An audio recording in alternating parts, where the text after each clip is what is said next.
Welcome back to Get Unstuck and On Target. I'm Mike O'Neill. Whether it's our team at Bench Builders working with a company, or it's me coaching a CEO one-on-one, getting people and companies unstuck is at the heart of everything I do. And that's exactly what this podcast is all about. Each week, I bring you incredible guests who share their hard-won experiences of getting themselves or perhaps others unstuck, back on target, and moving forward.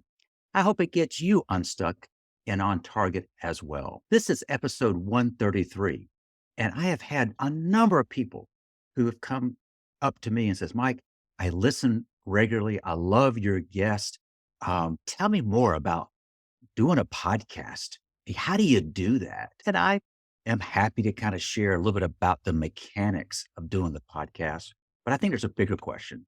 And the bigger question is, why would you even consider hosting a podcast? And if that is in the back of your mind, you're going to love today's guest. Joining me today is Jason Croft. Jason is the founder of Media Leads, an agency dedicated to a new form of business development, media lead generation. As a frequent speaker and guest on podcasts, he teaches people how to create leadership level content. Business coaches, consultants, and others hire him to build their own power content machine.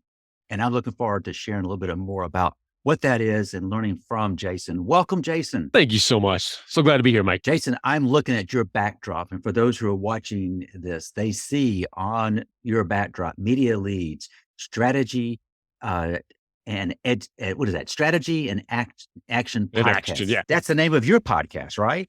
Yes, one of them. Yes. All right. How many podcasts do you host? 2 right now, and got a couple more about to launch.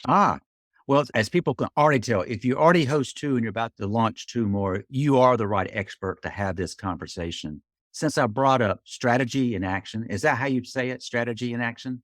Yes, exactly. Tell me what that podcast, what's it all about?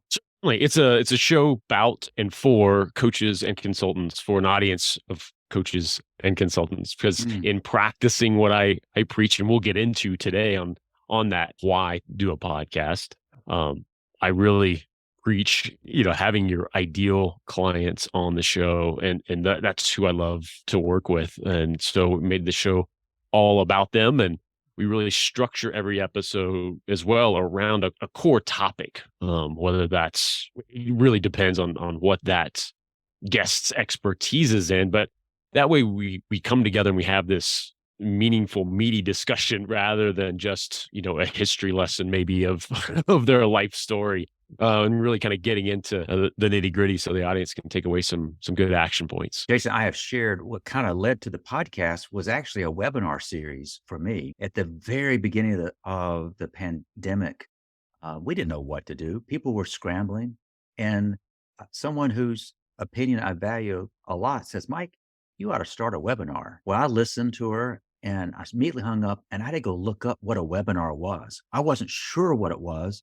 And lo and behold, 2 weeks later, I was hosting my first webinar. It was recorded live, and I was bringing experts on, and we were just learning from each other what to do as a result. I love the spontaneity of it, but I didn't necessarily like the pressure of it had to be right because this was live. Any technical issue became a problem. So that kind of morphed after 26 weeks into this podcast. I simply wanted to continue on inviting folks that I would find interest in, and the people who I get to work with would find interest. That's what prompted me to start a podcast. But you've got some other ideas as to why people might consider starting a podcast. What might be some of those reasons? Oh, absolutely. And sometimes that is the reason. It is, I really want to have these great conversations. I want to dig in and learn from these folks. And that's fine. Sometimes that is enough.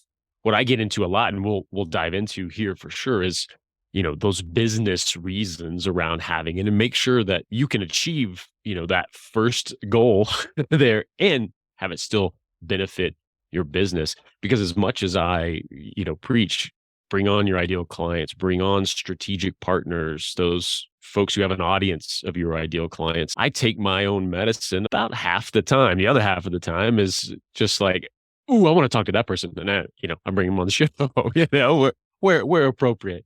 Sometimes, you have to start another show to have, maybe that type of person for it to fit maybe. But that's the fun of it because I talk a lot when I talk about the why behind doing a show that's going to benefit your business. I talk a lot about the sales aspect, and rather than, treating this like just a content marketing piece, that's what we've heard, since the dawn of podcasting kind of, that's what's preached, just put that value out there. And in 6 months, 2 years, eventually someone will be interested. It's like, hold on. Like, if you structure this the right way and have the right mindset going into it, this can be valuable to your business from episode one. And then all the promise that content marketing makes, all that happens as well because it is an evergreen platform. It's fantastic. So I talk a lot about that, but I mean, one of the greatest things that this is for too is networking. In general, to be a networking tool. Wow. And shout out to our mutual friend, Daniel Andrews. I'll stop saying that. To build a network, a tool to build a network rather than networking. You'll appreciate that one. It's fantastic because it really is. It's the greatest cold outreach tool that you can have to have a conversation with somebody you've maybe been trying to get on the phone or just connect with for 6 months. When you have this platform, it allows you to have that conversation when their guard is down. You're actually putting them in the spotlight, but you actually get to give right at the beginning. You are shining that spotlight on them. You're creating this piece of content that they get to then go and share with their audience. And so it's just this, it's what we would all love a first sales conversation to be, right? A casual, understand who each person is, their value, what they do. And if there's even anything there to maybe, do business together or introduce each other. And so that extends out into networking and all of that as well. There's a lot of times that, someone maybe is referring me to folks, and that's just awesome. And the one thing I have at the moment is to bring them on the show as that reciprocation, and say like, hey, I don't have anybody right now, but if you want to come on the show, if that helps you at all, that would be great. So many useful tools and or useful reasons to go and start something like this. Jason, when I started this, I found myself scrambling. There were already a lot of podcasters out there. There's far more even now. And I know that we're not going to talk about the mechanics of microphones, platforms. That would be for another purpose. But I guess what I am kind of curious about is I know that you work primarily with coaches and consultants. I happen to do both. So that's how you and I originally crossed paths. And so I probably would be the kind of person who would be reaching out to you from the get go. But you don't limit your clients to just coaches and consultants. You work with others as well. Is that correct? Yeah, and as far as my full breadth of work in the past 31 years, it's kind of, every type of business under the sun, a lot of B2B in the past. But especially that term, more of like service providers, coaches, consultants, maybe even, agency owners, professional services, any of those folks can really benefit from this structure.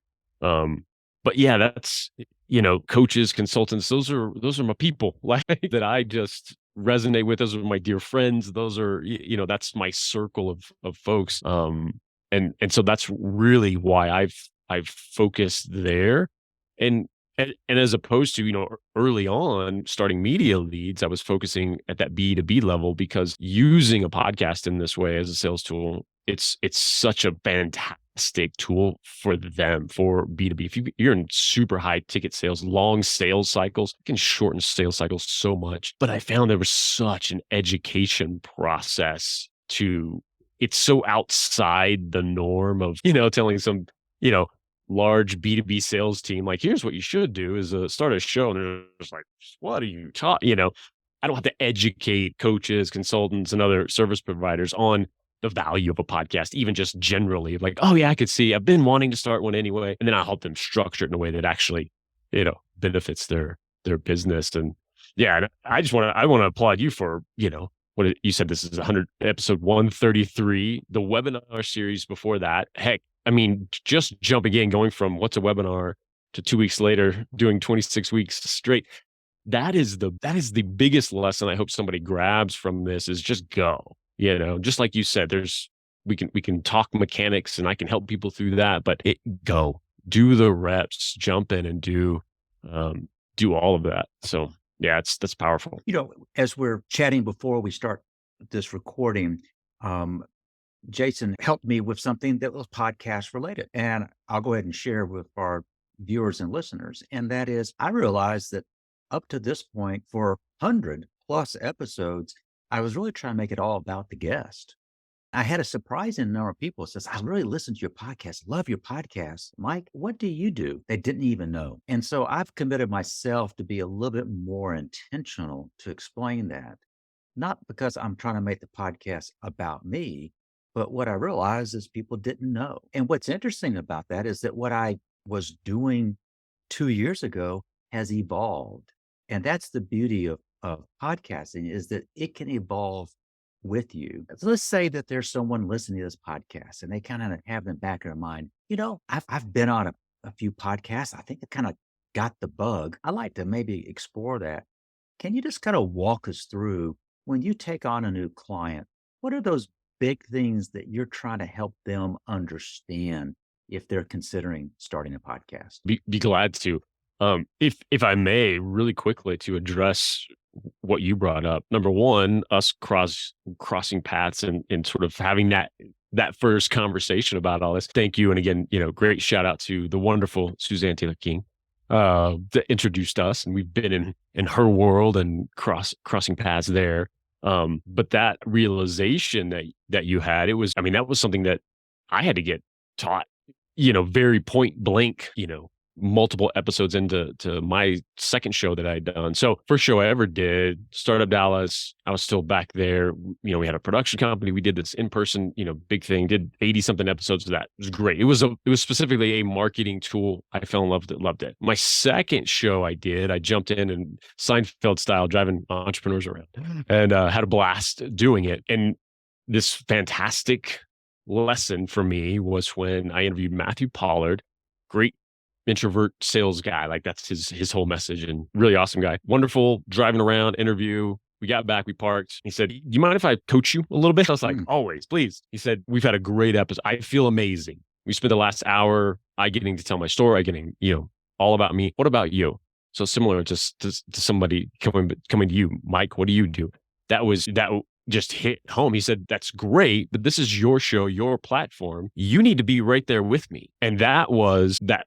I've never forgotten that, right? I've never let that go. And that was why, I've structured, strategy and action. That structure I described earlier was exactly for that. So that we're two experts having a conversation on the show rather than what's so easy for me. And I think a lot of people who are halfway interested in the other person, it's so much easier just go, oh, that's cool. It's a new there, and you should have some of that. Like, that's great. But this is a positioning thing. And this flows into what I would, that advice I would give to somebody starting out in that first conversation. There's a list of things that we go through that I call, decisions and elements, right? All the decisions that need to get made from if you're going to do a podcast, and then all the elements that need to get created, just that launch, just to get going. And a lot of those decisions are, your show name, your ideal client, how you think this is going to benefit your business. Why do you want to do that? I always start with that. I want to do a podcast. Why?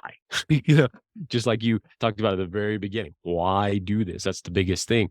And if it's to benefit your business at all, awesome. Let's structure. Let's dig in. And so we really start with who they're trying to reach, who their ideal client is. And it depends on what they're doing. Again, I work with coaches, consultants. And what I encourage them to do as much as they can in the structure of the show, because this goes into the major decision in how you structure a show, is to do what they do for people in public. If at all possible, coach people on your show. If you're a coach, right? If you're a marketing expert, help them with their marketing, some insight, something specific to them during that episode, because that's, in a perfect world, you're inviting that ideal client on anyway to have that conversation. So that's an easy, oh yeah, I get that. but also you're demonstrating for anybody who listens or watches what you do, exactly how you do your process, your personality, your insights that you can have in a moment. And then if you build those elements around it, like you and I have discussed, the intro, the outro, maybe an ad in the middle, whatever that might be, but that demonstration of, hey, if here's how I help people. If you love what you're hearing today and you think you might need some help with that, reach out.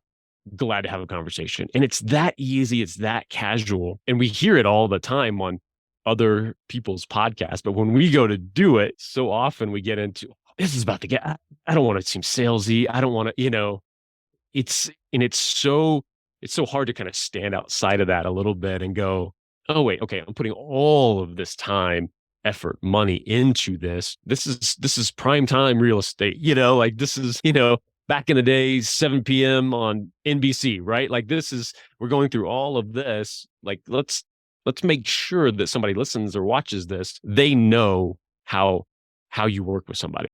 One of the things I've discovered with podcasting is, to some extent, there's a lot of interaction I have with the guest. And then we go back and finish it up. We begin promoting it. But I don't know exactly who is listening to the episodes. I know how many. I know from which countries they come. And I kind of go, oh, that's pretty cool. Thousands of downloads, listeners from 50 plus countries. But who actually is listening, and are they getting anything out of that? It was just very gratifying not long ago.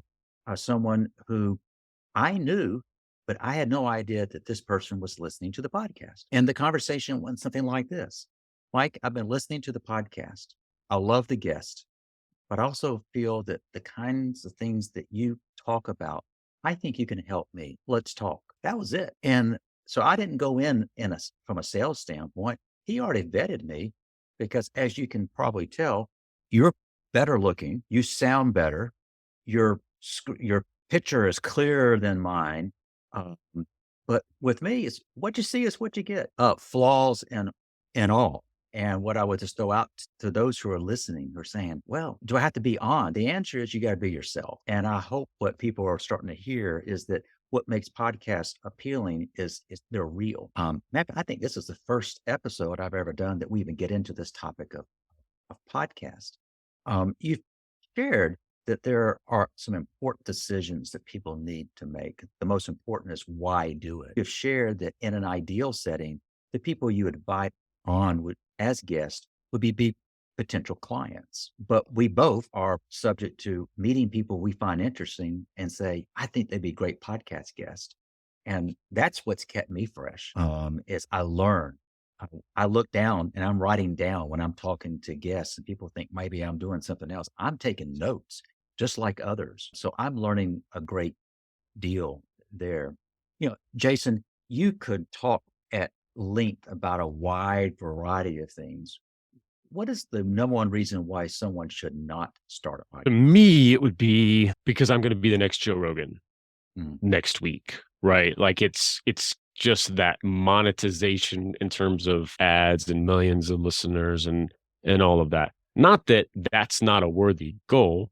Cool, you want to do that and be that personality, awesome. But for the business owner who thinks, oh well, I'm going to do this so that I also, that's icing on the cake. That's long term, and yeah, do it long enough and put in the reps and do a whole lot of other things around that. You can get to that point. That's fine.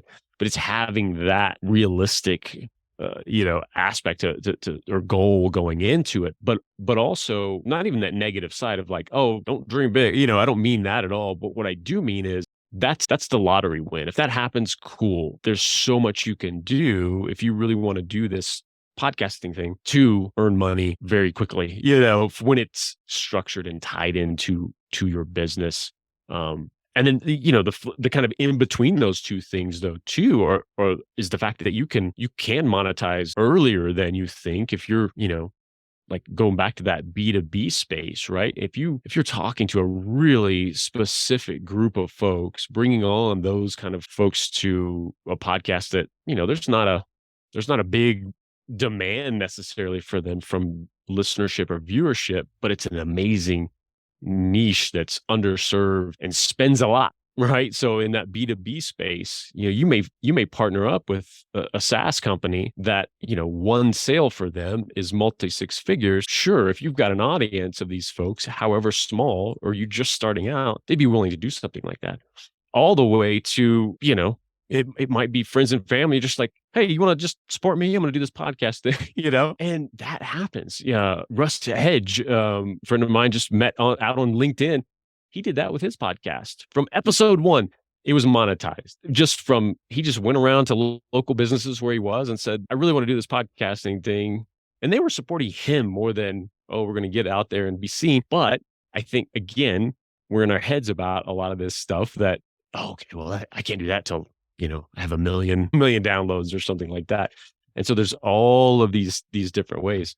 And the only other thing I would caution against for folks who are, maybe to say don't do it for these reasons. I don't know if it's just another one, or I should really be doing this, without a full awareness of that time commitment. Like, it is crazy. You're either, even if you're paying to outsource a bunch of it, that time commitment to promote and do all of those things, it's a big undertaking. But that's why I encourage so much, tie it in your business, have an ROI to it, and that'll keep you doing it. Because even if you love it, if there's not an ROI to it, it'll fall by the wayside. There's so many ways we could kind of unpack this topic. One thing I do want to cover, and that is, when people think of a podcast, they think of what you record it gets uploaded to Spotify or Apple, and that's it. And I think what you've tried to do with your clients is point out you could record a podcast, but the content that results can be used in a variety of ways. How can podcast content be repurposed? Yeah, so many ways. And that's why I've always done video podcasts as well, because certainly the audio goes up to Spotify and Apple and all those places. But now you've got video over there for YouTube. And again, that just grows. That becomes this evergreen set that you build over there. And then, gosh, you can turn that into newsletter article for your, LinkedIn crowd. You can splice it up, especially when you have it on video. Just becomes easier to promote out on social because you can splice up the videos. They've got something to look at and create all the different formats for that. There's so many different ways. The other way too is, let's talk through that scenario. You brought on your ideal client, right? Had them on an episode because they're exactly who you serve in the industry, in the market, in a role that is the decision maker for you. Well, now you can take that, even just a clip of that, and go message 100 people on LinkedIn who are also just like that guest and say, hey, just interviewed so and so, reminded me a lot of you and what you're doing. He gave me, there's some great insights. Thought this might be useful to you. I mean, what a great opening tool to have in all of this as well. Or, when you first, that's if you're already connected, you can use this in a variety of ways to connect to more of those folks as well. When you can jump in and say, I'm always looking for new guests on my show from this industry, yada, yada. I'd love to connect, maybe have that conversation. There's just a variety of ways like that you can really reach out and do. And yeah, they absolutely, they take time, and there's, and all of that. But when you can do that, you can put the time in for, one episode and turn it into all these other pieces for sure. I think people realize we were recording this both audio and video. A lot of people don't know that this is available on video. We have a YouTube channel. Some prefer it visually. That's why we choose to do it that way. Another little nuance of what you just described is, in the back of my mind, as I'm speaking to a potential guest, I'm trying to ask myself, how might they use this finished podcast to help them get word out about what they do? And so there's a kind of a role. You're trying to stay engaged with that current conversation, but the resulting podcast, might that benefit them? And if it does, everybody wins. I get a great guest. I can promote that podcast. Needless to say, in promoting the podcast, that brings attention to bench builders and to my business. That's great. But if the guest can take that same podcast and go share it with their tribe, that's what's really been kind of powerful. The way you really can deepen relationships as a result. Jason, in keeping with the theme of this podcast, I'd like to kind of ask you to think about a time where perhaps you or a client got stuck? And when that happened, what did it take to get them unstuck? Oh, goodness. The one that comes to mind for me that I can speak to for myself is honestly this transition that I've been in. I think you and I discussed it a little bit on a call earlier this week, but that transition that I've been in from, the service provider done for you for 31 years now, right? That's easy for me to jump in and like, oh yeah, I'll shoot that for you. I'll edit that for you. To transition to the coaching aspect of what I do, because it's always been there for years and years and years, from behind the camera and all of that, coaching people through this process, but realizing and allowing to lead myself to lead with that. Right. And I really use that term allowing because it is such a head game because logically it's like, yeah, dummy, you've been doing this for years. You're really good at this. You can help people through that. It's okay to just do that aspect of it. But then getting through that, we all know what to do. Then, really knowing down in here, right, is a different animal. And having again, coaches, consultants, these are my peeps, these are my wonderful people in my life. Having enough of them slap me in the face with, yeah, what are you doing? Come on, let's go. You need to be doing this. And having the guidance of a Suzanne Taylor King, Charlie Timmons, who we all know as well. They're in the group, but getting those, just that, not just yeah, you can do it, not that, but really structuring things in a way of yes, it's very possible. Here's how you do it, and then just moving forward. And like you with the webinars way back, just jumping in and going, yes, I do that now, and and going. So that's the one that comes to mind the most on the being stuck. I appreciate you sharing that. In large part, you and I had a conversation literally earlier this week, and I shared with you that I get a chance to do a variety of things. Consulting is what most people think I spend most of my time, and that is true. But the thing that I find that I really probably enjoy even more is the coaching. Yeah, I am a certified executive coach, but most people don't know that. When I shared that with you earlier this week, what you said is, Mike, why don't you just make that clearer? And maybe I can help you with that. So, literally, as we wrap up this episode, I'm going to be trying a new close that talks about a little bit. Now, that's how you help me make known maybe something that I would like to do more of. In the same way, you've had folks who know you say, you too, Jason, ought to be doing that. So I just thought that you and I are on a parallel paths. Um, and hopefully we can find ways to be supportive of each other along the way. Absolutely. And that it really does make the case, right, for, people kind of laugh at it a little bit, but, coaches having coaches and, coaching other coaches and all that sort of, but it really does speak to this, the power of coaching, of, having that mirror held up for us and just that outside perspective. We all need it. It doesn't matter how successful, how many years, how many of those, just to have that other little like, have you thought about this? Like we all need it. And that's for me, that's the fun stuff, right? Is finding those little those little tweaks. And that's why I certainly like, please give me some insight anytime you want to, because I know that there's a whole lot more perspectives out there. Jason, I know that folks either listening or watching are saying, gosh, I need to see this guy because he's got a great voice. I wonder if he's got something to match that great voice. If folks really want to learn more about media leads, about how you help clients, what's the best way for them to reach out to you? It's this most direct, just thejasoncroft.com. And that's it's kind of a multi-site landing page there that'll get them to media leads, to the shows that I'm doing, LinkedIn, all that fun stuff. I definitely spend a lot of time over on LinkedIn. It's probably where I promote my shows the most and have that engagement over there. Speaking of engagement, we've been chatting. I've lost track of time. We probably went over the normal time that we spend on a typical podcast. I can assure you, we could have gone on much longer. You've been a great guest. Thank you. I appreciate it. Thank you so much for having me on. It's been a blast. I want to thank our listeners for joining us also today.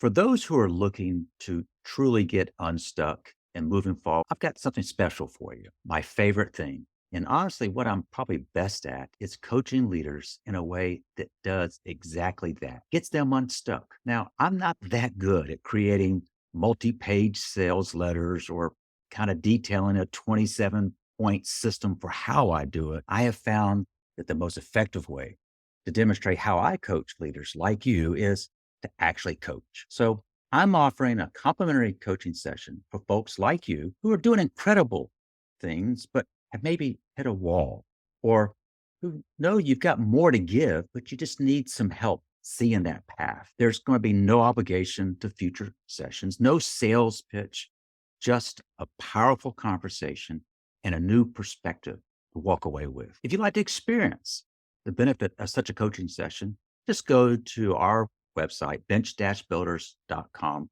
to book a time. It's that simple. So I want to thank you for joining us. And I hope you have picked up on some quick wins from Jason that will help you get unstuck and on target.